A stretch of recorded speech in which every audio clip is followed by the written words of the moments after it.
DJ Amit Tiwari अपहर।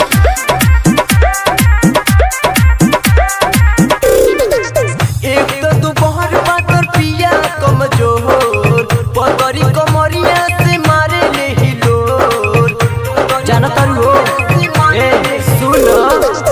एक तो दोपहर पाकर पिया कमजोर पगड़ी कमरिया से मारे ले हिलोर कहिए से मनो बेकार कइले हो बेकार कइले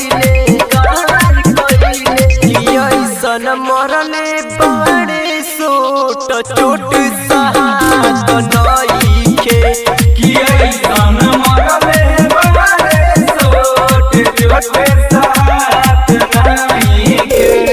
डीजे अमित तिवारी अपहर।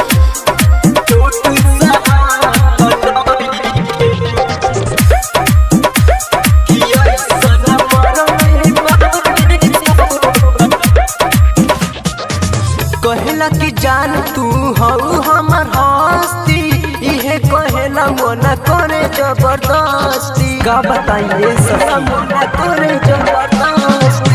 कहेला कि जान तू हऊ हमर हस्ती इहे कहेला मोना करे जबरदस्ती जिए मरे से उठे रात नइखे दे रात नइखे हो दे रात नइखे कि ऐसन मरले बड़े सोट चोट साहत नइखे सन मरने बड़े सोट चोट साहत नइखे। डीजे अमित तिवारी अपहर।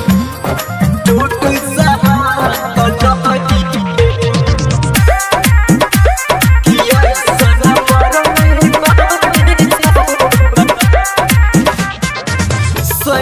शीश नाही लेवे दिले सास हो देवरा भी कसवा लगौले बड़े आस हो। अरे का कहियो मोनाती को दिले बड़े आस हो।